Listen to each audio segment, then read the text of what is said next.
പ്രിയമുള്ളവരെ, ഞാൻ സ്കൂളിൽ പോവുകയോ അക്ഷരം പഠിക്കുകയോ ചെയ്യാത്ത ഒരാളാണ്. പക്ഷേ എങ്ങനെയാണെന്ന് എനിക്കറിയില്ല, കർത്താവ് എന്നെ എല്ലാം പഠിപ്പിച്ചു.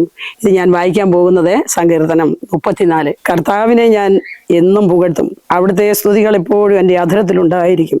കർത്താവിൽ ഞാൻ അഭിമാനം കൊള്ളുന്നു, പീഡിതർ ഇത് കേട്ട് ആനന്ദിക്കട്ടെ. എന്നോടത് കർത്താവിനെ മഹത്വപ്പെടുത്തുവേൻ, നമുക്ക് ഒത്തൊരുമിച്ച് അവിടുത്തെ നാമത്തെ സ്തുതിക്കാം. ഞാൻ കർത്താവിനെ 77-ാം വയസ്സിലും തൻ്റെ ജീവിതം കൊണ്ട് സുവിശേഷം പ്രഘോഷിക്കുകയാണ് കൃപാസനം അമ്മച്ചി എന്നറിയപ്പെടുന്ന ഏലിയാമ്മ മാത്യു മറ്റത്തിൽ. കൃപാസനത്തിലും വേളാങ്കണ്ണി മുതലായ തീർത്ഥാടന കേന്ദ്രങ്ങളിലേക്കും ആളുകളെ ബസ്സിൽ കൊണ്ടുപോകുന്നത് അമ്മച്ചിയാണ്.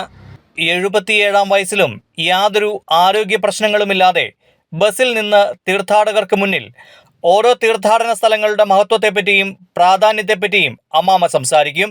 സ്കൂളിൽ പോയിട്ടില്ലാത്ത, അക്ഷരം പഠിച്ചിട്ടില്ലാത്ത അമ്മാമ്മ ബൈബിൾ വായിക്കും, നിരവധി ഭാഷകൾ കൈകാര്യം ചെയ്യും. ഞാൻ ചെറുപ്രായത്തിൽ ഹൈറേഞ്ചിൽ വണ്ടൻമേട് എന്ന് പറയുന്ന സ്ഥലത്തെ ചെറുപ്രായത്തിൽ മാതാപിതാക്കളോടൊപ്പം 4 വയസ്സുള്ളപ്പം ഹൈറേഞ്ചിൽ വന്നതാണ്. നമുക്ക് അവിടെ പള്ളിയോ അന്ന് സ്കൂളോ ഒന്നും ഇല്ലായിരുന്നു. അതുകൊണ്ട് തന്നെ എനിക്ക് സ്കൂളിൽ പോകാനൊന്നും സാധിച്ചില്ല. അപ്പോൾ ഇപ്പം ഇന്നത്തെ കാലത്തെ ആദിവാസികൾ ജീവിക്കുന്നത് പോലെ ജീവിച്ചതാണ്. എൻ്റെ അപ്പനും അമ്മയ്ക്കും 11 മക്കളുണ്ടായി. അപ്പോൾ വീട്ടിലെ മൂത്ത ആളെന്നുള്ള നിലയ്ക്ക് ഞാൻ ഈ കുഞ്ഞുങ്ങളെ നോക്കുക, കുറച്ച് മൃഗങ്ങളൊക്കെ ഉണ്ട്, അതിനെയൊക്കെ നോക്കുക. അപ്പൻ്റെ അമ്മയുടെ ഒക്കെ കൂടെ പണിയെടുത്ത്, പറമ്പിൽ പണിയെടുത്ത് ഞങ്ങളുടെ എൻ്റെ ബാല്യകാലം അങ്ങനെ അങ്ങ് കഴിഞ്ഞു പോയി. അപ്പച്ചനൊക്കെ ഇങ്ങനെ പോയി കട്ടപ്പനയിലൊക്കെ പോയി അരിയൊക്കെ വാങ്ങിക്കൊണ്ട് വരുമ്പോൾ അതിൻ്റെ പേപ്പർ എടുത്തിട്ട്, പഠിത്തമില്ലാത്ത മക്കൾ ഒന്നും അറിയാതെ വന്നാൽ കുഴപ്പം, അതുകൊണ്ട് എന്തെങ്കിലും ഒന്ന് പഠിക്കാൻ പറഞ്ഞ് എന്തെങ്കിലും അക്ഷരമൊക്കെ ഞങ്ങളോട് പറയുമ്പോൾ അത് വളഞ്ഞും തിരിഞ്ഞും ഒക്കെ ഇരിക്കുന്നതുകൊണ്ട് എനിക്ക് എൻ്റെ മൂത്ത ആങ്ങളെ, ഞങ്ങൾക്ക് 2 പേർക്ക് അത് പറ്റുന്നില്ല. വിഷമമാണ്, ഒന്നും അറിയത്തില്ല, വളഞ്ഞും തിരിഞ്ഞിരിക്കുന്നത്, വായിക്കാൻ അറിയില്ല. അതുകൊണ്ട് ഇങ്ങനെ ബുദ്ധിമുട്ടായതുകൊണ്ട് ഞങ്ങളത് നോക്കാറുമില്ല. കൗമാര കാലഘട്ടത്തിൽ ഇങ്ങനെയാണ്, കൂട്ടുകാരൊന്നുമില്ല, നമ്മുടെ സമപ്രായക്കാർ ആരുമില്ല. അതുകൊണ്ട് തന്നെ കുടുംബത്തിൽ ഉത്തരവാദിത്വങ്ങൾ ഒരുപാടുണ്ട്. എൻ്റെ നേരെ ഇളയ അനിയനുണ്ടായി. അതിനുശേഷം ഒരു അനിയത്തി ഉണ്ടായി കഴിയുമ്പോഴാണ് വണ്ടൻമേട്, ഞങ്ങളുടെ സ്ഥലത്ത് നിന്ന് കുറേ ദൂരം വണ്ടൻമേട് എന്ന് പറയുന്ന സ്ഥലത്ത് സെൻറ് ആൻ്റണീസ് ദേവാലയം വരികയും അവിടെ സെൻറ് ആൻ്റണീസ് അച്ഛന്മാർ വന്നിട്ട് ഒരു ആശ്രമം ഉണ്ടാക്കി. എന്നിട്ട് അവരതിന് ചുറ്റും കിടങ്ങൊക്കെ ഇങ്ങനെ ആന കയറാതിരിക്കാനൊക്കെ ആക്കിയിട്ട് അവിടെയാണ് ആദ്യം ഇങ്ങനെ പഠിത്തമൊക്കെ തുടങ്ങുന്നത്. അപ്പോൾ ആ കാലഘട്ടത്തിൽ വണ്ടൻമേട് സെൻറ് ആൻ്റണീസ് സ്കൂളിന് അടിസ്ഥാനം കൊടുത്തു. അങ്ങനെ എൻ്റെ 2 പേരുടെ ഇളയതായ അവളെ ആദ്യം സ്കൂളിൽ വിട്ടു. അപ്പോൾ എനിക്ക് വിദ്യാഭ്യാസം ഇല്ലാത്തതുകൊണ്ട് തന്നെ ഒന്നും സംസാരിക്കാൻ നമുക്കറിയത്തില്ല. മറ്റുള്ളവരുമായിട്ട് നമ്മൾ ഇടപെട്ടെങ്കിലല്ലേ എന്തെങ്കിലുമൊക്കെ പറയാൻ പറ്റുള്ളൂ. അങ്ങനെ ഇരിക്കുമ്പോഴാണ് എൻ്റെ അമ്മ രോഗിയായിപ്പോയി, പെട്ടെന്നുള്ള പ്രസവമൊക്കെ കാരണം തീർത്തും അവശയായി, ആരോഗ്യമൊക്കെ ക്ഷയിച്ച്. തീർത്തും ഒരറിവും ഇല്ലാത്ത മാതാപിതാക്കളായിരുന്നു. പക്ഷേ ഞങ്ങളുടെ അപ്പച്ചൻ നല്ല വിശ്വാസിയെ, പള്ളി ഇല്ലെങ്കിലും സന്ധ്യയാകുമ്പോൾ മക്കളെ വിളിച്ചിട്ട് പ്രാർത്ഥിപ്പിക്കുമായിരുന്നു. എനിക്ക് 23 വയസ്സാകുമ്പോഴാണ് എനിക്ക് വിവാഹാലോചന വരുന്നത്. ഒരു ബിസിനസ്സുകാരനായ ഒരു മനുഷ്യൻ, മറ്റത്തിൽ മാത്യു എന്ന് പറയുന്ന ഒരു മനുഷ്യൻ, അദ്ദേഹം ഒരു ആക്സിഡൻറ്റിൽ പെട്ട് കൈ നഷ്ടപ്പെട്ടു പോയതായിരുന്നു. ഒരു കൈ. ഇങ്ങനെ ഇത് കേട്ടപ്പോൾ വലിയൊരു വിഷമം തോന്നിയിട്ട് ഞാൻ എൻ്റെ അപ്പച്ചനോട് പറഞ്ഞു, അങ്ങേർക്ക് ഒരു ജീവിത പങ്കാളിയൊക്കെ ആവശ്യമില്ല, എന്നാൽ എനിക്കിഷ്ടമാണ്. അങ്ങനെ അദ്ദേഹമാണ് എന്നെ വിവാഹം കഴിച്ച്, മറ്റത്തിൽ മാത്യു. അദ്ദേഹം ഒരു ബിസിനസ്സുകാരനായിരുന്നു, നല്ല കുടുംബമായിരുന്നു കേട്ടോ. 12 വർഷം ജീവിച്ച് 4 മക്കളുണ്ടായി. 4ാമത്തെ കുഞ്ഞിനെ 1982 ഏപ്രിൽ മാസം 12-ാം തീയതി 4ാമത്തെ കുഞ്ഞിനെ പ്രസവിച്ച് അന്ന് പെട്ടെന്ന് എൻ്റെ കൈക്കും കാലിനും ഒക്കെ ഒരു വേദന തുടങ്ങി, ചെറിയൊരു വേദന. അപ്പോൾ പുറ്റടി ഗവൺമെൻറ് ആശുപത്രിയുടെ വാതിക്കലായിരുന്നു ഞങ്ങൾക്ക് കച്ചവടം. അപ്പോൾ അവിടുത്തെ ഡോക്ടറെ കൊണ്ട് കാണിച്ചു. അദ്ദേഹം മരുന്ന് തന്നു. ദിവസങ്ങൾ നീണ്ടു. കുഞ്ഞിനെ എടുക്കാനോ കുഞ്ഞിനെ പരിചരിക്കാനോ പറ്റാത്ത വിധത്തിൽ ശരീരത്തിന് രോഗം ബാധിച്ചു. കൈക്ക് തുടങ്ങി, ആദ്യം പിന്നീട് കാലിനായി. അങ്ങനെ ശാരീരികമായിട്ട് വളരെയേറെ കഷ്ടപ്പെടാൻ തുടങ്ങി. അപ്പോൾ അന്ന് തുടങ്ങി എൻ്റെ ജീവിത പങ്കാളി എന്നെ ഓരോ ഹോസ്പിറ്റലിലേക്ക് കൊണ്ടുപോകും. പൊടി കുഞ്ഞുങ്ങൾ, ഞാനും എൻ്റെ ജീവിത പങ്കാളി. എന്നെ സഹായിക്കാൻ എൻ്റെ ഒരു അനിയത്തി എൻ്റെ കൂട്ടത്തിലുണ്ട്. നീണ്ട 5.5 വർഷക്കാലമാണ് ആ രോഗിയായിട്ട് ഞാൻ കിടന്നത്. ഈ ചികിത്സയും കഷ്ടപ്പാടും കുടുംബത്തിൻ്റെ പ്രാരാബ്ദവും എല്ലാം കൂടെ വന്ന് ശരീരമെല്ലാം ക്ഷീണിച്ച് വെറും 27-28 കിലോയൊക്കെ ഉള്ളെന്നാണ് പറയുന്നത്. അന്ന് എവിടെയോ തൂക്കിയപ്പോൾ ഒരു ഡോക്ടർ പറഞ്ഞതാണ്. അത്രയായി തീർന്നു, ശരീരമൊക്കെ സൂക്ഷിച്ച്. ശരിക്കും പറഞ്ഞാൽ 5 വർഷം കൊണ്ട് ഞങ്ങൾ ദരിദ്രരായി തീർന്നു. ഉണ്ടായിരുന്ന സ്ഥലമെല്ലാം, പല സ്ഥലത്ത് കിടന്ന സ്ഥലങ്ങളൊക്കെ വിറ്റു. ബിസിനസ് എല്ലാം പരാജയപ്പെട്ടു. ദേവാലയമായിട്ട് നമുക്കൊരു ബന്ധമില്ല. ആദ്യ കുർബാന സ്വീകരിച്ചില്ല. മാമോദിസ മാതാപിതാക്കന്മാർ മുക്കി, സത്യമാണ്. പക്ഷെ അതിനുശേഷമുള്ള കൂദാശകളൊന്നും ഇല്ലാത്തൊരു ജീവിതമായിരുന്നു.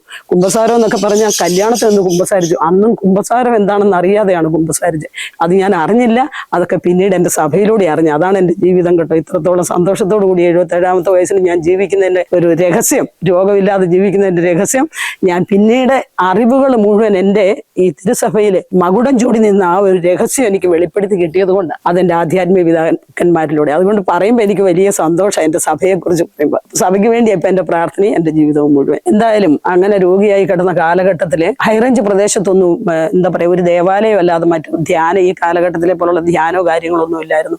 അങ്ങനെ ഇരിക്കുമ്പോഴാണ് ഞങ്ങൾ എല്ലാ ചികിത്സകളും തീർത്ത് വീട്ടിൽ വന്നിങ്ങനെ കിടക്കുകയാണ്. ഇനി മരണത്തോടെ മാറുള്ളൂ എന്നും പറഞ്ഞ് വീട്ടിൽ വന്ന് കിടക്കുമ്പോൾ അയൽക്കാരാണ് നമുക്ക് വെള്ളം കോരി തരുന്നതും വീട് കാര്യങ്ങൾ നോക്കുന്നതും ബന്ധുമിത്രാദികളൊക്കെ മടുത്ത്. എൻ്റെ കുഞ്ഞുങ്ങളും ഒരുപാട് കഷ്ടപ്പെട്ടു. പിന്നെ സ്കൂളിൽ വിടുന്നുണ്ട്, അയൽക്കാരൊന്നും ഒരുക്കിയൊക്കെ വിടുന്നത്. അത്രയേറെ കഷ്ടപ്പെട്ടൊരു വീട്ടമ്മയെ ഞാൻ. എന്നിട്ട് അങ്ങനെ കിടക്കുമ്പോഴാണ് അത്ഭുതം എന്ന് പറയട്ടെ, പുളിയമല കൺവെൻഷൻ എന്ന് പറയുന്ന ഒരു ഡിവൈൻ ധ്യാന കേന്ദ്രത്തിന് ബഹുമാനപ്പെട്ട നായിക്കമ്പറമ്പലച്ഛന്റെ നേതൃത്വത്തിൽ പുളിയമല ഒരു കൺവെൻഷൻ നടക്കുന്നുണ്ട്. അങ്ങനെ കരിസ്മാറ്റിക് ജീവിതം നയിച്ചു വന്നവരൊക്കെ പോട്ടയ്ക്ക് പോയി കുറെ ഭ്രാന്ത് പിടിച്ചു എന്നൊക്കെ പറഞ്ഞ് എൻ്റെ ജീവിത പങ്കാളിയൊക്കെ ഭയങ്കര തമാശ പറയും. കുറേ ആൾക്കാർ ഓരോ ദേശത്തിൽ നിന്ന് 1, 2, 4 കുടുംബങ്ങൾ ഈ കൺവെൻഷന് പോവുകയും ആ കൺവെൻഷന് പോയവർ ഓരോ വീടും കയറി ഇറങ്ങി ധ്യാനത്തെക്കുറിച്ച് പറയുകയും അങ്ങനെ എൻ്റെ ജീവിത പങ്കാളിയുടെ അടുത്ത് വന്നിട്ട് കണ്ടെത്തുങ്കര അങ്ങനെ വീട്ടുപേർ കേട്ടോ ഇന്നും വലിയ നന്ദിയോടെ ഓർക്കാണ്.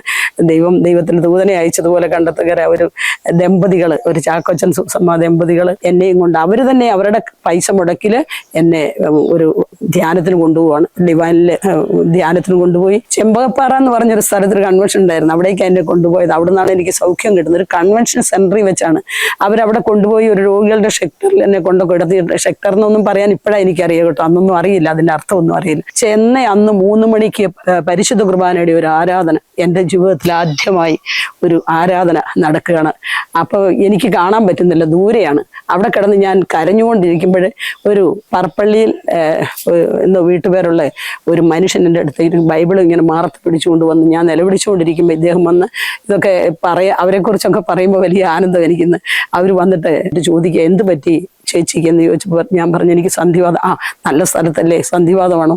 കർത്താവ് സുഖപ്പെടുത്ത്, കർത്താവ് മതി. ഞാൻ പറഞ്ഞു, എനിക്ക് കഠിന വേദന 5.5 വർഷമായി, 4 മക്കളും ഉണ്ട്, വലിയ പരാജയപ്പെട്ടു പോയി, എനിക്ക് പറ്റുന്നില്ല, ജീവിക്കാൻ പറ്റുന്നില്ല എന്ന് പറഞ്ഞ് കരയുമ്പോൾ അദ്ദേഹം പറഞ്ഞു, നല്ല സ്ഥലത്താണ് വന്നിരിക്കുന്നത്, ഇവിടെ നല്ല സ്ഥലമാണ്, നിങ്ങൾ ധൈര്യമായിട്ടിരിക്കും ചേച്ചി, നിങ്ങളെ നമ്മുടെ തമ്പുരാൻ മതിയായവനാണ്, നിങ്ങൾ എന്നോട് പറഞ്ഞു, ചേച്ചിക്കൊന്ന് വിശ്വാസം വരെ ഞാൻ പ്രാർത്ഥിക്കാമെന്ന് പറഞ്ഞു. അദ്ദേഹം ഇങ്ങനെ കൈ ഉയർത്തി എൻ്റെ തലയ്ക്ക് മുകളിൽ പിടിച്ച് ഞാനിങ്ങനെ വേദനയോടെ കിടന്ന് അദ്ദേഹം എൻ്റെ മുഖത്ത് നോക്കി സ്തുതിച്ച് പ്രാർത്ഥിച്ചുകൊണ്ടിരുന്നു. എന്തോ പറഞ്ഞൊക്കെ പ്രാർത്ഥിക്കുക. അപ്പം ഞാൻ ഇദ്ദേഹത്തിൻ്റെ മുഖത്തോട് വളരെ ജിജ്ഞാസയോടെ നോക്കുന്ന സമയത്ത് ഇദ്ദേഹം ഇങ്ങനെ ഭാഷാപരത്തിൽ സ്തുതിച്ചു.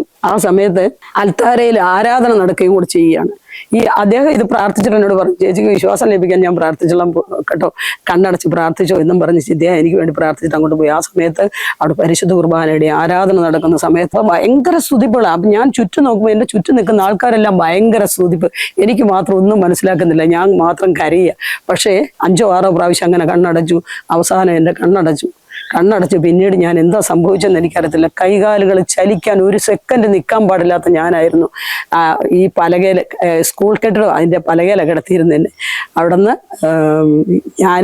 പിന്നെ ഞാൻ കണ്ണ് തുറന്നത് എൻ്റെ കൈക്കിട്ട് ആരോ ഇങ്ങനെ അടിച്ചപ്പോൾ ഒരു തട്ട് കിട്ടിയപ്പോൾ കണ്ണ് തുറക്കുമ്പോൾ ഞാൻ നോക്കുമ്പം ഞാൻ അത് എപ്പോൾ കണ്ണടച്ചോ ആ കണ്ണടച്ചോ ഒരു ഭാഗമല്ല ഞാൻ കാണുന്നത്. എന്തോ ഒരു പുതിയ ലോകത്ത് കാണുന്നത് പോലെ ചുറ്റും നോക്കിയപ്പോൾ മുഴുവൻ മനുഷ്യരും എന്നെ ഇങ്ങനെ, എൻ്റെ ചുറ്റും നിന്ന് മനുഷ്യരെല്ലാം എന്നെ നോക്കുക. ഞാൻ കിടക്കുകയല്ല, ഞാൻ എഴുന്നേറ്റ് നിൽക്കുക.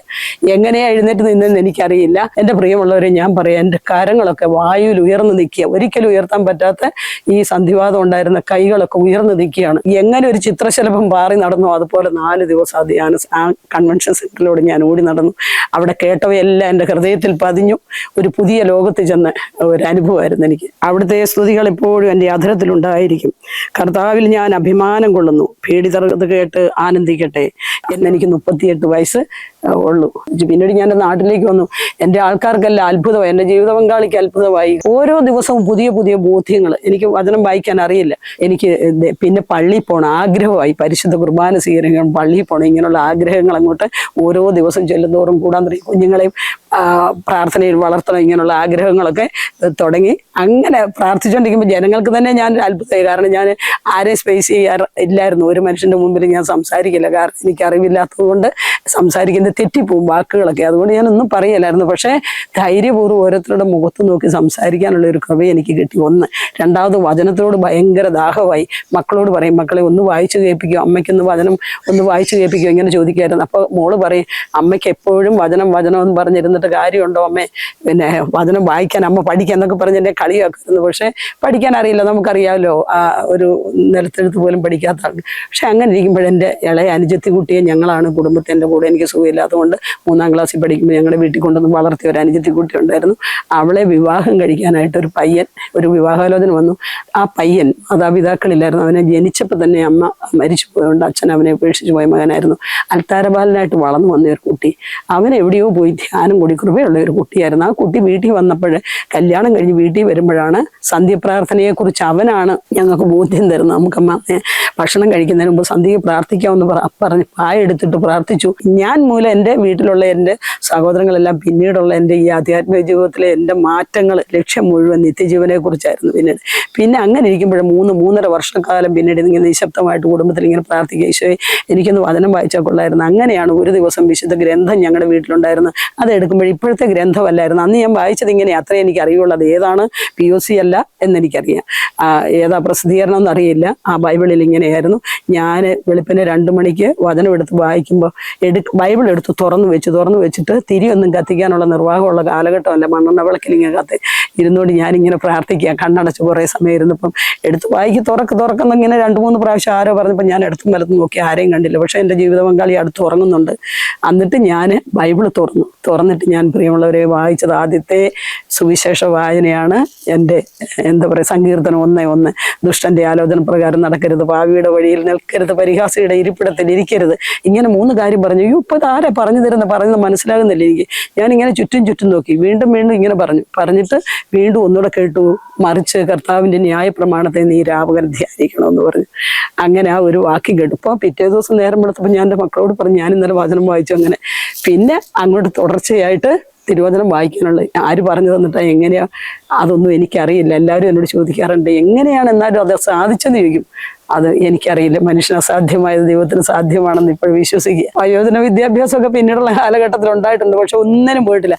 അതുകൊണ്ടാണ് ഞാൻ ഏലക്കാട്ടിലെ 21 വർഷം, 7 വയസ്സ് മുതൽ 14 വയസ്സ് വരെ ഏലക്കാട്ടിൽ ജോലി ചെയ്തു. 14 വയസ്സ് മുതൽ 21 വയസ്സ് വരെ തേയിലത്തോട്ടത്തിലെ കൊളുന്ന് ജോലി. അതായിരുന്നു എൻ്റെ കാലം. ഒന്നിനു പുറമെ ഒന്നായി ദുരന്തങ്ങൾ വന്ന് സാമ്പത്തികമായിട്ടും ഉപജീവനത്തിനൊരു മാർഗ്ഗവും ഇല്ലാതായപ്പോൾ അദ്ദേഹത്തിന് ഇങ്ങനെ നിരാശയായി വിഷം കഴിക്കാൻ പ്രേരിപ്പിച്ചുകൊണ്ട് നിരന്തരം ഇപ്പോഴും പിള്ളേരോടും പറയും, മക്കളെ നമുക്ക് ഈ ലോകത്തുനിന്ന് പോയി, ഇനി നമുക്കൊന്നും വീണ്ടെടുക്കാൻ പറ്റില്ല, നമ്മുടെ ജീവിതം ഇനി രക്ഷപ്പെടുകയില്ല, ഉണ്ടായിരുന്ന എല്ലാം നശിച്ചുപോയി, ഇനി നമുക്കൊന്നും ഉണ്ടാകുകയില്ല, ഇങ്ങനൊരു ചിന്തയാണ്. അതിൻ്റെ വെളിച്ചത്തിൽ ഞാൻ ധ്യാനം കൂടാൻ ആഗ്രഹിച്ചു. അങ്ങനെ ഡിവൈനിലേക്ക് ധ്യാനത്തിന് പോകുന്നു. ഡിവൈനിൽ ധ്യാനം കൂടി ഞാൻ തന്നെ പോയി. ആദ്യം കൂടി വന്നപ്പോഴത്തേക്ക് എനിക്ക് ഭയങ്കര സന്തോഷമായി. സന്തോഷം എന്ന് പറഞ്ഞു കഴിഞ്ഞാൽ കുറച്ചുകൂടെ ബോധ്യങ്ങളും അനുഭവങ്ങളും കിട്ടാൻ തുടങ്ങി. വചനപ്രഘോഷണം എന്നൊക്കെ പറഞ്ഞു കഴിഞ്ഞാൽ എങ്ങനെയോ ഒരു പ്രസ്സിൽ കമ്പോസ് ചെയ്യാൻ എങ്ങനെയാ കട്ടയട, അതുപോലെ എൻ്റെ ഹൃദയത്തിലേക്ക് വചനം ഇങ്ങനെ വന്ന് കൂടാൻ തുടങ്ങി. അപ്പോൾ ഇതൊരു ഭയങ്കര ഒരു അനുഭവമായി മാറി. സഭയെക്കുറിച്ചോ അതുപോലെ തന്നെ നമ്മുടെ അഭിഷക്തരെ കുറിച്ചോ സന്യസ്തരെ കുറിച്ചോ അവർ ബഹുമാനിക്കണമെന്നോ ആദരിക്കണമെന്നോ ഇതൊന്നും നമുക്കറിയില്ലായിരുന്നു. പക്ഷേ അവിടെ വെച്ച് ഓരോന്നോരോന്നും നമുക്കിങ്ങനെ ബോധ്യങ്ങൾ കിട്ടാൻ തുടങ്ങി. അങ്ങനെ വീണ്ടും വീട്ടിലേക്ക് വന്ന് അദ്ദേഹത്തോട് സംസാരിച്ച് ഞാൻ പറഞ്ഞു, ഞാൻ കുഞ്ചായെന്നാണ് വിളിക്കുന്നത് ഒത്തിരി സ്നേഹത്തോടെ.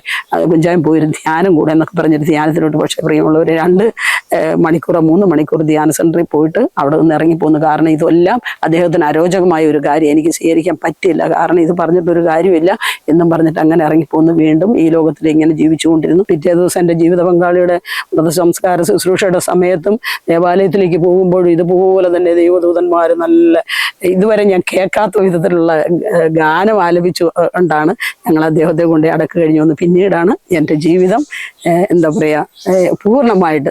അന്ന് ഞാൻ എൻ്റെ ഇടവയിൽ ഒരു അച്ഛനുണ്ടായിരുന്നു, ഫാദർ ജോയി ചുറ്റൂരച്ഛൻ്റെ അടുത്ത് ചെന്ന് 30 പൈസ സ്റ്റീൽ ചെയിൻ വാങ്ങിക്കൊണ്ട് കൊടുത്തിട്ട് ഞാൻ പറഞ്ഞു, ഈ ജീവിതത്തിൽ, എന്നിട്ട് ഇതാര് പറഞ്ഞു തന്നിട്ടെന്ന് എല്ലാവരും എന്നോട് ചോദിക്കും. ഞാൻ പറഞ്ഞു, ഭർത്താവില്ലാത്തവൾ കർത്താവിനല്ല, ഇനിയുള്ള എൻ്റെ കാലം കർത്താവിനാകട്ടെ എന്ന് പറഞ്ഞ് 30 പൈസയുടെ സ്റ്റീൽ ചെയിൻ ഞാൻ അച്ഛൻ്റെ അടുത്ത് കൊണ്ട് കൊടുത്തു. അച്ഛൻ വെഞ്ചരിച്ച് തന്നു. പിന്നീടുള്ള എൻ്റെ കാലഘട്ടം എന്ന് പറഞ്ഞാൽ 12 വർഷക്കാലം ഞാൻ എൻ്റെ മക്കളുമായിട്ട് പ്രാർത്ഥനയും അതുപോലെ വേറെ സാമ്പത്തികമൊന്നുമില്ല. പിന്നെ മറ്റാരെയും ബുദ്ധിമുട്ടിപ്പിക്കുന്നത് ഇഷ്ടമില്ല. കുഞ്ഞുങ്ങളെ പഠിക്കാൻ പോകുന്നുണ്ട്, അവരെ പഠിക്കണം, അവർക്ക് ഭക്ഷണം കൊടുക്കണം. 1 കിലോ അരി കൊണ്ട് ഞാനും എൻ്റെ കുഞ്ഞുങ്ങൾ ഒരാഴ്ച കാലമൊക്കെ. പിന്നെ ഇതിനിടയിൽ നല്ല സൗഹൃദങ്ങൾ എന്ന് പറഞ്ഞ പ്രാർത്ഥനാ ഗ്രൂപ്പുകാരുണ്ടായിരുന്നു. അവരൊക്കെ എന്നെ സഹായിക്കും. കാരണം ഞാൻ ഈ ഭൗതിക ലോകത്തിൽ ലക്ഷ്യം വെച്ചിരുന്ന ഞാൻ ആധ്യാത്മിക ജീവിതം നയിക്കാൻ തുടങ്ങിയപ്പോൾ അവരൊക്കെ ഞങ്ങളെ ചെറുതായിട്ടൊക്കെ സഹായിക്കും. എൻ്റെ മൂത്ത മകനൊക്കെ എന്നോട് പറയുമായിരുന്നു, നമ്മുടെ അച്ചാച്ചനൊക്കെ മരിച്ചു പോയത്, അച്ചാച്ചനൊക്കെ ഇങ്ങനെ മദ്യം കഴിച്ചുകൊണ്ട് അതുകൊണ്ട് ഇനി അമ്മ ജീവിതകാലം മുഴുവൻ അമ്മ ഈ ശുശ്രൂഷ ചെയ്യണം, മദ്യപിക്കുന്നവരെ മദ്യപിക്കാതിരിക്കാൻ അവർക്ക് ഉപദേശം കൊടുക്കണം എന്നൊക്കെ എൻ്റെ മകൻ പറഞ്ഞ് അവരെ എനിക്ക് സപ്പോർട്ടായിരുന്നു എല്ലാ കാര്യത്തിനും. അവരും എൻ്റെ കൂടെ. ഞാൻ 12 വർഷക്കാലം അത്താഴം മാത്രം ശരിക്കും പറഞ്ഞാൽ അതേ ഉള്ളൂ. അത്താഴം എൻ്റെ മക്കളുടെ കൂടെ ഒരു തുള്ളി കഞ്ഞി കുടിക്കും. പക്ഷെ ഭയങ്കര ഒന്ന് കഴിച്ചാലും കഴിച്ചില്ലെങ്കിലും ഞാൻ സമൃദ്ധിയുടെ കാലഘട്ടത്തിൽ ഈ 27 കിലോ വെയിറ്റുമായിട്ട് കിടന്ന ഞാൻ പിന്നീട് എനിക്ക് അന്ന് മുതൽ ഇന്ന് വരെ 41 കിലോയിൽ നിന്ന് ഒട്ടും കുറഞ്ഞിട്ടില്ല. ഇത്രയും വർഷമായിട്ട് അങ്ങനെ തന്നെ ഞാൻ ജീവിക്കുക. എന്നെ കണ്ടവരും കേട്ടവരും എൻ്റെ സഹോദരങ്ങളും എൻ്റെ ആൾക്കാരും എല്ലാം ധ്യാനം കൂടാൻ ആഗ്രഹിച്ചു. ഒരുപാട് മക്കളെ ധ്യാന കേന്ദ്രത്തിലേക്ക്, ആ കാലഘട്ടത്തിൽ നമുക്ക് ഏറ്റവും കൂടുതലുള്ളത് ഡിവൈൻ ധ്യാന കേന്ദ്രമല്ലേ, പോട്ട ആശ്രമത്തിലേക്ക്. അന്ന് വാഹനത്തിന് സൗകര്യമുണ്ട്, അല്ലെ വാഹനം പോകുന്ന ആൾക്കാരെ വിളിച്ച് 10, 20, 50 പേരെ നമ്മൾ അങ്ങനെ കൊണ്ടുപോയിക്കൊണ്ടിരുന്നു. അങ്ങനെ 1991 എൻ്റെ ജീവിത പങ്കാളി മരിച്ചതിന് ശേഷം 92 കഴിഞ്ഞതിന് ശേഷം ഞാൻ ഈ മലബാർ പ്രദേശത്തേക്ക് വരിക. എൻ്റെ സഹോദരങ്ങളൊക്കെ ഈ മലബാറിലുണ്ടായിരുന്നു. അങ്ങനെ ഹൈ റേഞ്ചിൽ നിന്ന് ഞാൻ ഇങ്ങോട്ട് വരിക. അവിടെ ഞാൻ നല്ലൊരു വിശുദ്ധ ജീവിതം നയിച്ചുകൊണ്ടിരുന്നു. ഞാൻ ഇവിടെ വന്നപ്പോൾ ഇവിടെ അതിലപ്പുറത്തെ ഒരു ജീവിതമായിരുന്നു. ഭയങ്കര വിഷമമായിരുന്നു. ഞായറാഴ്ച ഒരു കുർബാന മാത്രമേ ഉണ്ടായിരുന്നുള്ളൂ. അത് ഭയങ്കര വിഷമമായിരുന്നു എനിക്ക്. ഇവിടെ വന്നു കഴിഞ്ഞ് ഞാൻ അന്നേരം അങ്ങനെ പ്രാർത്ഥിച്ചുകൊണ്ടിരിക്കുക. എന്നിട്ട് ഞാൻ ഡിവൈനിൽ പോകുമ്പോൾ ബഹുമാനപ്പെട്ട പാനിക്കലച്ചനെ കണ്ട് ഇങ്ങനെ ഈ ഒരു കാര്യം പറഞ്ഞു. ഞാൻ ചെന്നെത്തിയ മേഖലയിൽ ഒരു അന്ധകാരത്തിൻ്റെ മേഖല ആരും തന്നെ ഇല്ല. ഒരാളോ 2 ആളൊക്കെയുള്ള ശാലവുമായിട്ട് ബന്ധപ്പെട്ട് ജീവിക്കുന്ന ഒരു കുഞ്ഞുകൊച്ചും ഒക്കെ ഉണ്ട്. അവരോടാണ് ഞാൻ പോയിട്ട് 2 വചനോത്സവവും 25 വചനോത്സവവും 25 ശാലോൺ ടൈംസ് അതുമൊക്കെ മേടിച്ച് ഞാനിങ്ങനെ കൊണ്ട് നടന്ന് വീടാന്തരം കൊണ്ട് നടന്ന് ഓരോ വീട്ടിലും പറഞ്ഞ് ഓരോരുത്തരോട് ഇങ്ങനെ ആത്മീയ ജീവിതം എൻ്റെ സാക്ഷ്യം പറയുമ്പോൾ അതൊരു വലിയൊരു അനുഭവമായിട്ട് അവർക്ക് മാറും. അങ്ങനെ അവരെൻ്റെ കൂടെ വരും. അങ്ങനെ ഒരുപാട് മക്കളെ ധ്യാന കേന്ദ്രത്തിൽ ഈ നാൾക്ക് നാൾ എനിക്ക് സംസാരിക്കാൻ ഇങ്ങനെ നല്ല പാഠങ്ങൾ ആരുടെ മുമ്പിൽ ചെന്നാലും അവരുടെ അഭിരുചിക്ക് ചേർന്ന വിധത്തിൽ സംസാരിക്കാനുള്ള ഒരു കൃപ കിട്ടി. ഈ ലോകത്തെക്കുറിച്ചല്ല, ദൈവരാജ്യത്തെക്കുറിച്ച്. അതാ എന്നോടത് കർത്താവിനെ മഹത്വപ്പെടുത്തുവേൻ, നമുക്ക് ഒത്തൊരുമിച്ച് അവിടുത്തെ നാമത്തെ സ്തുതിക്കാം. ഞാൻ കർത്താവിനെ തേടി, അവിടുന്ന് എനിക്ക് ഉത്തരമരുളി, സർവ്വ ഭയങ്ങളിൽ നിന്നും അവിടുന്ന് എന്നെ മോചിപ്പിച്ചു. മലബാറിന്റെ പ്രദേശത്ത് നിന്ന് അടക്കൽക്കണ്ടം ആശ്രമത്തിൽ നിന്നാണ് പിന്നീട് വീണ്ടും ജീവിതം തുടങ്ങുന്നത്.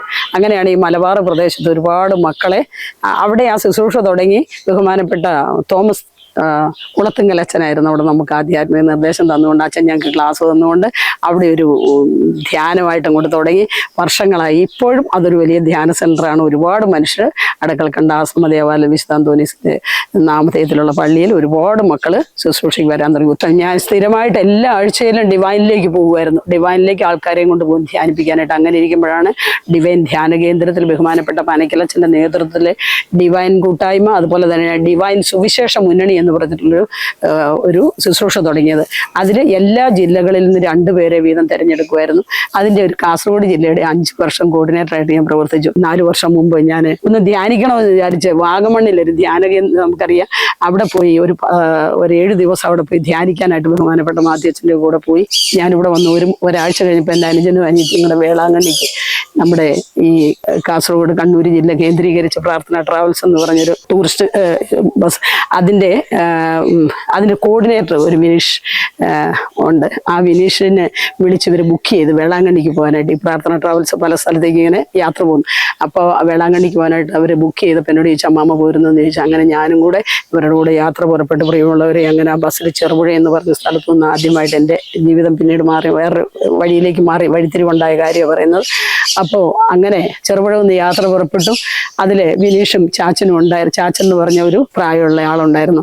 ഇവരുടെ മെയിനായിട്ടുള്ള ശുശ്രൂഷ എന്ന് പറയുന്നത്, ഇവര് ഇപ്പോഴും നമ്മൾക്ക് എല്ലാവർക്കും ഏറ്റവും അറിയപ്പെടുന്ന വലിയൊരു സ്ഥാപനമാണ് ആലപ്പുഴയിലുള്ള കൃപാസനം. അപ്പൊ അവിടേക്ക് ആഴ്ചയിൽ 2 ദിവസം യാത്ര പോകുന്ന വാഹനമായിരുന്നു ഇത്. അപ്പൊ ഞങ്ങൾ ആ ബസ്സിൽ യാത്ര ചെയ്ത് ഇങ്ങനെ പോകുമ്പോൾ അതിലെ ശുശ്രൂഷകളൊക്കെ ഒരുപാട് നമുക്ക് ഹൃദയസ്പർശിയായിരുന്നു. അങ്ങനെ പോകുമ്പോഴേ ബഹുമാനപ്പെട്ട വിനീഷ് എന്നോട് ചോദിക്കുകയാണ്, അമ്മാമ്മ എന്ത് ചെയ്യുന്നു? തിരിച്ചു വരുന്ന വഴിക്കാണ് ചോദിച്ചു, അമ്മാമ്മ എന്ത് ചെയ്യുന്നു? പ്രാർത്ഥിക്കാനൊക്കെ നമുക്ക് മൈക്കൊക്കെ തന്നു.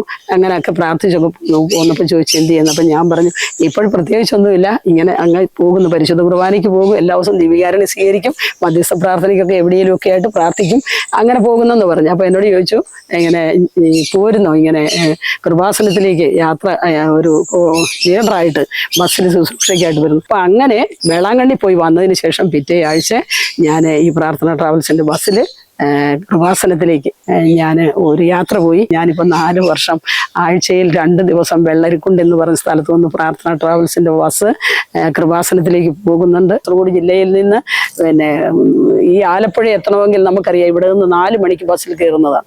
ചിലപ്പോൾ 50 പേരുണ്ടെങ്കിൽ ആ ബസ്സിൽ സീറ്റ് ഉണ്ടാവില്ല. ഞാൻ ഓർമ്മ അബ്രഹാം പിതാവിന് 120 വയസ്സായിട്ട് കാഴ്ച മങ്ങുകയോ അതുപോലെ ആരോഗ്യം യുവാവായിരുന്ന പറഞ്ഞത്, യുവത്വം വിട്ടുമാറിയിരുന്നില്ല. അപ്പോൾ അതൊക്കെ സത്യമാണെന്ന് തോന്നുന്നു. ദൈവത്തിൻ്റെ ആത്മാവ് ഒരു മനുഷ്യനെ എടുത്ത് ഉപയോഗിക്കാൻ തുടങ്ങി കഴിയുമ്പോഴേ നമുക്ക് നല്ല പ്രസരിപ്പ്. അപ്പോൾ എല്ലാവരും ചോദിക്കും, ഒരു 18 വയസ്സുകാർ ചെയ്യുന്ന പോലെ അമ്മാമ്മ ശുശ്രൂഷ ചെയ്യുന്നതെന്നൊക്കെ പറഞ്ഞിട്ട് ഈ ആൾക്കാർ ഇങ്ങനെ പ്രശംസിക്കും. ഞാൻ പറയും, അത് നിങ്ങളും നോക്ക്, നമ്മളെല്ലാവരും ഇങ്ങനെ ചെയ്യേണ്ടവരാ. ഒത്തിരി ആൾക്കാരെ ഈ മേഖലയിലേക്ക് കൊണ്ടുപോകാനായിട്ട് ഇവിടെ മാത്രമല്ല ഈ പ്രാർത്ഥന ട്രാവൽസിൻ്റെ മറ്റു ശുശ്രൂഷകൾ ധാരാളമുണ്ട്. അതിനൊക്കെ എപ്പോഴും എല്ലാവരും ആശംസകൾ നേരാറുണ്ട്. കാരണം എന്താണെന്ന് വെച്ചാൽ ഒരു മനുഷ്യന് പറ്റുന്നൊരു കാര്യമല്ല. 24 മണിക്കൂർ ഈ വിനീഷ് എന്ന് പറഞ്ഞ വ്യക്തിയുടെ ചെവിയിലേക്ക് ഫോൺ കോൾ വന്നുകൊണ്ടിരിക്കും. നമുക്കറിയാം ആഴ്ചയിൽ ഇത്രത്തോളം ആൾക്കാരെ ഓരോ സ്ഥലം 134ാമത്തെ യാത്രയാണ് ഈ 12-ാം തീയതി വേളാങ്കണ്ണിക്ക് നടത്താൻ പോകുന്നത്. വലിയ അത്ഭുതമാണ്. ഇത് ദൈവത്തിൻ്റെ ആത്മാവ് നയിക്കാതെ ഒരു വ്യക്തിക്ക് സ്വന്തമായിട്ട് അദ്ദേഹത്തിൻ്റെ ബുദ്ധിയിലോ കഴിവിലോ ആശ്രയിച്ച് ചെയ്യാൻ പറ്റുന്ന ഒരു ശുശ്രൂഷയല്ല. അവനെ മഹത്വപ്പെടുത്തുവേൻ, നമുക്ക് ഒത്തൊരുമിച്ച് അവിടുത്തെ നാമത്തെ സ്തുതിക്കാം. ഞാൻ കർത്താവിനെ തേടി, അവിടുന്ന് എനിക്ക് ഉത്തരമരുളി, സർവ്വ ഭയങ്ങളിൽ നിന്നും അവിടുന്ന് എന്നെ മോചിപ്പിച്ചു. അവിടുത്തെ എനിക്ക് 3 കുഞ്ഞുങ്ങളുണ്ടെന്ന് ഞാൻ പറഞ്ഞു. എൻ്റെ മൂത്ത മോന് ഹാർട്ട് പേഷ്യൻ്റായിരുന്നു. 26ാമത്തെ വയസ്സിൽ വാൽവ് ശ്രീചിത്രയിൽ നിന്ന് മാറ്റി വെച്ചതാണ്. അവൻ മരുന്ന് കഴിക്കുന്നുണ്ട്. മറ്റൊരു മകൻ ബിസിനസ് ചെയ്ത് പരാജയപ്പെട്ടു പോയി. അപ്പം അവർക്കും ഒക്കെ എന്തെങ്കിലും ചെയ്യണം. അപ്പം എല്ലാവർക്കും നമ്മുടെ കയ്യിൽ എന്ത് കിട്ടി, ചെറിയ വരുമാനമാണെങ്കിൽ ആ കിട്ടുന്നത് അതേപോലെ കൊടുക്കും. പിന്നെ ഞാനൊരു ലളിത ജീവിതം നയിക്കുന്ന ഒരു വ്യക്തിയാണ്. എനിക്ക് ഈ ലോകത്തിൻ്റെ ഒന്നും വേണ്ട. നേരം ഒരു പിടി ഭക്ഷണം ഉണ്ടെങ്കിൽ അതുകൊണ്ട് നമ്മൾ കഴിയുന്നൊരു വ്യക്തിയാണ്. അപ്പോൾ അതുകൊണ്ട് നമുക്ക് വേണ്ടിയിട്ട് അധികം ഇങ്ങൊന്നും ആവശ്യമില്ല. അപ്പോൾ നമ്മുടെ കയ്യിൽ കിട്ടുന്നത് അതേപോലെ അത് അർഹത ആയവരെ നമ്മൾ എവിടെയും കൊണ്ടു കൊടുക്കാൻ പോകേണ്ട, അവർ നമ്മുടെ മുമ്പിൽ വരികയാണ്. വന്നു കഴിഞ്ഞാൽ നമുക്ക് അവർക്കത് കൊടുക്കാനും പറ്റുന്നുണ്ട്. അപ്പോൾ ഈ പ്രാർത്ഥന ട്രാവൽസിൻ്റെ ശുശ്രൂഷയിൽ ഏറ്റവും കൂടുതൽ അഭിമാനിക്കുന്നതാണ് ഞങ്ങൾ. കുറേ ലീഡേഴ്സ് ഉണ്ട്, കുറേ ഡ്രൈവേഴ്സ് ഉണ്ട്, നല്ലൊരു ഗ്രൂപ്പ് പ്രാർത്ഥനാ ഗ്രൂപ്പ് അംഗങ്ങളുണ്ട്. 125ഓളം വരുന്ന പ്രാർത്ഥന ഗ്രൂപ്പ് അംഗങ്ങൾ അവരും ഇരുന്നുകൊണ്ട് ഈ ശുശ്രൂഷയ്ക്ക് വേണ്ടി പ്രാർത്ഥിക്കുകയാണ്. ഇതൊരു വലിയൊരു സംരംഭമാണ്. ഈ അടുത്ത കാലത്ത് ഒരു സിസ്റ്ററൊക്കെ വന്നപ്പോൾ പറഞ്ഞു, ഇത് നിശബ്ദമായിട്ട് ചെയ്യുന്നൊരു സേവനമാണെങ്കിലും വലിയ സ്വർഗത്തിൽ വരെ എത്തുന്നൊരു സേവനമാണ്. കാരണം അങ്ങനെയാണല്ലോ അനാഥരെയും വിധവകളെയും പരദേശികളെയും ഒക്കെ സംരക്ഷിക്കുക എന്നതാണല്ലോ നമ്മുടെ സഭയുടെ ഒരു ദൗത്യം. അതോട് ചേർന്ന് പ്രവർത്തിക്കുന്ന ഒരു ശുശ്രൂഷയാണ് പ്രാർത്ഥന ട്രാവൽസിൻ്റെ. അതിന് എനിക്ക് യാതൊരു മരുന്നും കഴിക്കേണ്ട ആവശ്യമില്ല, എനിക്ക് ഒരു രോഗവുമില്ല. ഞാൻ സമ്പൂർണ്ണമായിട്ടും പരിശുദ്ധ കുർബാനയും ഉദാശകളിൽ അധിഷ്ഠിതമായ ഒരു ജീവിതം നയിച്ചുകൊണ്ട് അതിലേക്ക് അനേകരെ നയിക്കും. അതിന് സാക്ഷ്യം വഹിക്കുന്നതിന് ഞാൻ ലജ്ജിക്കുന്നില്ല. അതാണ് എൻ്റെ ആനന്ദം. എൻ്റെ ആനന്ദമാണ് എന്നെ ഇത്രത്തോളം പ്രസരിപ്പുള്ളവളാക്കി മാറ്റിയത്. ഇംഗ്ലീഷ് വായിക്കാൻ അറിയാം, അത്യാവശ്യം ബസ്സിൻ്റെ അതുപോലെ മറ്റ് കടകളുടെ ബോർഡുകൾ നമുക്കതൊക്കെ വായിക്കാനൊക്കെ അറിയാം, ഇംഗ്ലീഷ് പദങ്ങളൊക്കെ. അതൊക്കെ എങ്ങനെ പഠിച്ചതെന്ന് ചോദിച്ചാൽ എനിക്കറിയില്ല. അങ്ങനെ എൻ്റെ ഈ ശുശ്രൂഷകൾ ഇത്രത്തോളം സന്തോഷപ്രദമാക്കി മാറ്റി ദൈവത്തിന് ഞാൻ എപ്പോഴും നന്ദി പറഞ്ഞില്ല. എപ്പോഴും നന്ദി, സ്തുതി, ആരാധനയും പറയും. എനിക്ക് പരിശുദ്ധ അമ്മയും അതുപോലെ തന്നെ തൻ്റെ പുത്രനും പരിശുദ്ധാത്മാവും പിതാവായ ദൈവവും അതുപോലെ തന്നെ സ്വർഗീയ ഗണങ്ങളും എല്ലാം നമുക്ക് കൂട്ടാണ്. ആരെന്നോടൊരു വിശദീകരണം ചോദിച്ചാലും സഭയെക്കുറിച്ച് പറയണമെങ്കിൽ എനിക്ക് ഒരു വിഷമവും പറയാൻ പറ്റും. തിയോളജി ഒന്നും പഠിച്ചിട്ടില്ല, ബൈബിളൊന്നും പഠിച്ചിട്ടില്ലെങ്കിലും അത്യാവശ്യം കാര്യങ്ങൾ പറയാൻ സാധിക്കും. ഞാൻ അടുത്ത കാലത്ത് ഒരു ചെറിയ കാര്യം പറയാണ്. ഒരു മനുഷ്യൻ സഭയെ ദൂഷിച്ച് സംസാരിക്കുന്ന കേട്ടപ്പോൾ കർത്താവ് വ്യക്തമായിട്ട് എന്നോട് പറഞ്ഞു, അദ്ദേഹത്തോടൊന്ന് സംസാരിച്ചിട്ട് പോയാൽ മതി എന്ന് പറഞ്ഞു വഴിയിൽ നിന്ന്. അങ്ങനെ ഞാൻ പ്രാർത്ഥിച്ച കർത്താവെ ഞാൻ എന്ത് പറയുമെന്ന് ചോദിച്ചപ്പോൾ ഒരു പുരോഹിതനെ കുറിച്ച് മോശമായി സംസാരിച്ച ഒരു ക്രിസ്തീയ യുവാവിനോട് പറയാൻ കർത്താവ് പറഞ്ഞു, റോമാ 13:1 എടുത്തു വായിക്കാൻ പറയാൻ പറഞ്ഞു. അങ്ങനെ അദ്ദേഹത്തോട് പറഞ്ഞപ്പോൾ അദ്ദേഹം ഒരു പഞ്ചായത്ത് മെമ്പറുടെ വീട്ടിൽ കയറി അന്നാ ഒന്ന് പറഞ്ഞു തന്നെന്ന് പറഞ്ഞു. അങ്ങനെ തിരുവചനം എടുത്ത് അത് വ്യാഖ്യാനിച്ചു കൊടുത്തപ്പോഴേ ദൈവത്തിൻ്റെ ആത്മാവ് അത്ഭുതം പ്രവർത്തിച്ചു. എന്താന്ന് അധികാരികളോടുള്ള വിധേയത്വത്തെക്കുറിച്ചായിരുന്നു. അപ്പോൾ അതിനെക്കുറിച്ചുള്ള വചനം കേട്ട് ആ മനുഷ്യന് മാനസാന്തരം ഉണ്ടായി, പാപബോധം ഉണ്ടായി, വലിയ അനുതാപത്തിലേക്ക് വന്നു. അങ്ങനെ ഒത്തിരി മക്കളെ അനുതാപത്തിലേക്ക്. മക്കളെ ഈശോ മിശിഹായ്ക്ക് സ്തുതിയായിരിക്കട്ടെ. ആമേൻ. സ്നേഹപൂർവ്വം എല്ലാ പ്രിയപ്പെട്ട മക്കൾക്കും പ്രാർത്ഥന ട്രാവൽസ് വഴി പരിശുദ്ധ അമ്മയുടെ പാദപീഠത്തിലേക്ക് സ്നേഹപൂർവ്വം സ്വാഗതം. പ്രത്യേകമായി നല്ല ദൈവത്തിന് നമുക്ക് നന്ദി പറയാം. നമ്മുടെ യാത്രയോർത്ത് നല്ല ദൈവത്തിന് നമുക്ക് നന്ദി പറയാം. ഒരു കുടുംബത്തിൻ്റെ ഒരു ദേശത്തിൻ്റെയൊക്കെ പ്രതിനിധിയായി പരിശുദ്ധ ദൈവമാതാവ് വഴി ഈശോ നമ്മെ പ്രത്യേകമായി തിരഞ്ഞെടുത്ത് പരിശുദ്ധ അമ്മയുടെ പാദാന്തികത്തിലേക്ക് കൂട്ടിയിരിക്കുകയാണ്. അതിന് നമുക്ക് നന്ദി പറയാം. നമ്മുടെ ഈ യാത്രയ്ക്ക് വേണ്ടി നമുക്ക് പ്രാർത്ഥിക്കാം. തീർത്ഥാടന ഉടമ്പടി എടുക്കുവാനായി നമ്മൾ കേരളത്തിലുള്ള മക്കളൊക്കെ തീർത്ഥാടന ഉടമ്പടിയാണ് എടുക്കുന്നത്. കൃപാസനത്തെക്കുറിച്ച് നിങ്ങൾക്ക് നല്ല ബോധ്യം ഉണ്ടായിരിക്കാം അല്ലേ? ഉടമ്പടി എന്ന് പറഞ്ഞാൽ എന്താണെന്ന് നമുക്കറിയാം. ഓൺലൈൻ ക്ലാസ് കേൾക്കുന്നവർക്കും പത്രം വഴിയായും എല്ലാം കൃപാസനത്തെക്കുറിച്ച് നല്ല ബോധ്യമുണ്ട്. പരിശുദ്ധ അമ്മ മാതാവ് പറഞ്ഞത് ഇത്രയേ ഉള്ളൂ. കാനായിലെ കല്യാണ വിരുന്നിൽ വെച്ച് അമ്മ മാതാവ് ഇപ്രകാരം പറഞ്ഞു, അവൻ പറയുന്നത് പോലെ ചെയ്യുക. ദൈവരാജ്യം ലക്ഷ്യമാക്കി ജീവിക്കുവാൻ വേണ്ടി മക്കളെ ഒരുക്കുന്ന ഒരു ശുശ്രൂഷ ഈ അന്തിമ കാലഘട്ടത്തിൽ പരിശുദ്ധ അമ്മ വഴി ഈശോയുടെ പക്കലേക്ക് ദൈവരാജ്യം നിത്യജീവന് വേണ്ടി നമ്മളെ ഒരുക്കുന്ന ഒരു ശുശ്രൂഷയാണ് കൃപാസനത്തിലെ ഉടമ്പടി ശുശ്രൂഷ. ഈ ഉടമ്പടിയുടെ കാലാവധി എന്ന് പറയുന്നത് 90 ദിവസമാണ്. നിങ്ങൾക്കറിയാം. ഈ 90 ദിവസക്കാലം ഉടമ്പടി വാങ്ങുവാനായി സീനായി മലയിലേക്ക് പോയ മോശയെ പോലെ നമ്മൾ ഓരോരുത്തരും പരിശുദ്ധ അമ്മ വഴി കൃപാസനത്തിലെ അമ്മയുടെ അടുക്കലേക്ക് പോവുക. അവിടെ ചെന്ന് അമ്മയുമായി നമ്മളൊരു ഉടമ്പടി വാഗ്ദാനം ചെയ്യുന്നു. 90 ദിവസം എന്ന് പറഞ്ഞാൽ ഉടമ്പടിയിലായിരിക്കുന്ന വ്യക്തി പാപകരമായ എല്ലാ സാഹചര്യങ്ങളും ഉപേക്ഷിച്ച് 90 ദിവസം പ്രിയമുള്ളവരെ, ഞാൻ സ്കൂളിൽ പോവുക അക്ഷരം പഠിക്കുകയോ ചെയ്യാത്ത ഒരാളാണ്. പക്ഷേ എങ്ങനെയാണെന്ന് എനിക്കറിയില്ല. കർത്താവ് എന്നെ എല്ലാം പഠിപ്പിച്ചു. ഇത് ജീവന്റെ പുസ്തകം എന്ന് പറയുന്നത്, ജീവന്റെ ഗ്രന്ഥം എന്ന് പറയുന്നതിൽ ഞാൻ അഭിമാനം കൊള്ളുകയാണ്. എന്നെ ഈ വിശുദ്ധ ഗ്രന്ഥം മുഴുവൻ വായിക്കാനായിട്ട് എൻ്റെ കർത്താവിനെ സഹായിച്ചു. പരിശുദ്ധാത്മാവിനെ പഠിപ്പിച്ചു. അതിൽ ഞാൻ അഭിമാനിക്കുകയാണ്. കാരണം അറിവില്ലാത്തവൻ കർത്താവിൻ്റെ പാഠശാലയിലേക്ക് വരട്ടെ എന്ന് പറയുന്നത് സത്യമായി എൻ്റെ ജീവിതത്തിൽ അനുവർത്തമായി.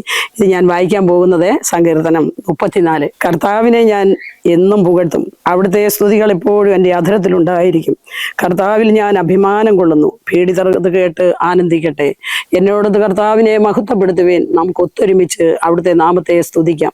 ഞാൻ കർത്താവിനെ തേടി, അവിടുന്ന് എനിക്ക് ഉത്തരമരുളി. സർവ്വ ഭയങ്ങളിൽ നിന്നും അവിടുന്ന് എന്നെ മോചിപ്പിച്ചു. അവിടുത്തെ നോക്കിയവർ പ്രകാശിതരായി. ഇതാണ് എൻ്റെ ജീവിതം. ഈ തിരുവചനം ഭാഗം, ഈ പുസ്തകം എൻ്റെ ജീവനാണ്. ഇതാണ് എൻ്റെ ജീവിതം. ഈ വിശുദ്ധ ഗ്രന്ഥം എൻ്റെ ഭർത്താവിൻ്റെ മരണശേഷം 91 അദ്ദേഹം മരിച്ചതിന് ശേഷം ഞാൻ ഈ വിശുദ്ധ ഗ്രന്ഥത്തെ ഏറ്റവും കൂടുതൽ സ്നേഹിച്ചു. കർത്താവ് എന്നോട് സംസാരിച്ചു കൊണ്ടിരുന്ന എൻ്റെ ഹൃദയത്തോട് രാത്രി കാലങ്ങളിലും ഒക്കെ ഞാൻ വിശ്രമിക്കുമ്പോഴൊക്കെ വിശുദ്ധ ഗ്രന്ഥം എൻ്റെ മാറിൽ പിടിച്ച് സ്പന്ദിക്കുന്നതായിട്ട് എനിക്ക് മനസ്സിലായി. കാരണം ഇത് ജീവന്റെ പുസ്തകം എന്ന് പറയുന്നത് സത്യമായി എൻ്റെ ജീവിതത്തിൽ അനുഭവിച്ചറിഞ്ഞു. ഇതിലൂടെ അങ്ങനെയാണ് ഞാൻ 3.5 വർഷക്കാലം കാത്തിരുന്ന് ഈ വചനം വായിക്കാൻ തുടങ്ങിയത്. ഇപ്പോഴും എപ്പോഴും എൻ്റെ കൂടെയുള്ള എൻ്റെ സന്തത സഹചാരിയാണ് എൻ്റെ ഈശോ. ഈ വചനത്തിലൂടെ ഇപ്പൊ ഗവൺമെന്റ് ആശുപത്രി പഠിക്കൽ 4 കുട്ടികളെയും കൊണ്ട് കരയുന്നൊരു സ്ത്രീയെ കണ്ട് ചോദിച്ചു പറഞ്ഞ് ഭക്ഷണം കഴിച്ചില്ല. ചോദിക്കും പറയാ വീടില്ല, റേഷൻ കാർഡിൽ ഒന്നുമില്ല. പെട്ടെന്ന് തന്നെ ദൈവത്തിന്റെ ആത്മാവ് ഉണർന്ന് പ്രവർത്തിച്ചു. എനിക്ക് പത്ര ഓഫീസ് എവിടെയാണെന്നറിയില്ല, പക്ഷെ ഞാൻ മനോരമയിലേക്ക് ഓടി ചെന്ന് പെൺകുട്ടിയും കൂട്ടിക്കൊണ്ട് എന്ന് പറഞ്ഞു. ഉദാരമനസ്കരായ ഒരുപാട് മനുഷ്യനുള്ള ഒരു ഭൂമിയായത്. ഈ ഭൂമി ദൈവത്തിൻ്റെതല്ലേ, അങ്ങനെയാണെങ്കിൽ ഇവർക്ക് മാത്രം ഒരു വീടില്ലാതിരുന്ന പറ്റിയല്ലോ എന്ന് ഓർത്ത് പെട്ടെന്ന് അവിടെ ചെന്ന് പറഞ്ഞൊരു 4 വാക്ക് പത്രത്തിൽ പരസ്യം കൊടുക്കാൻ പറഞ്ഞു. അങ്ങനെ 2015 പത്രപരസ്യം കൊടുത്തതിന്റെ ഫലമായിട്ട് ഒരു വികാരി അച്ഛൻ ഒരു ഇടവകയിൽ അദ്ദേഹം ഈ പത്രവാർത്ത കണ്ടു. അവരെ വിളിച്ചു, അപേക്ഷ വെച്ചു. 8 ലക്ഷം രൂപയുടെ മനോഹരമായ വീട് വെച്ചു കൊടുത്ത് ആ മക്കളും ആ അമ്മയും സുഖമായിട്ട് ജീവിക്കുന്നു. അതുപോലെ ഒരുപാട് കാരുണ്യ പ്രവൃത്തി ചെയ്യാനായിട്ട് നമ്മുടെ കയ്യിൽ ഒന്നുമില്ലെങ്കിലും സർവസമ്പത്തിന്റെ ഉടയവനായ ദൈവം ഇനി എൻ്റെ ശിഷ്ടായുഷ്കാലം ഇതേപോലെ തന്നെ, ഇതിലും കുറെ കൂടെ തീക്ഷ്ണതയോടെ മുന്നോട്ട് പോകാനാണ് ആഗ്രഹം. ദൈവത്തിന് നന്ദി. ആത്മാവിന്നാഴങ്ങളിൽ അറിഞ്ഞു നിന്റെ സ്നേഹം നിറഞ്ഞ തലോടലായി എന്നും യേശുവേ. മനസ്സിൻ ഭാരമെല്ലാം നിന്നോടു പങ്കുവെച്ചു. മാറോടെന്നെ ചേർത്തണച്ചു. എന്തോരാനന്ദം. ആത്മാവിന്നാഴങ്ങളിൽ അറിഞ്ഞു നിന്റെ സ്നേഹം നിറഞ്ഞ തലോടലായി എന്നും യേശുവേ.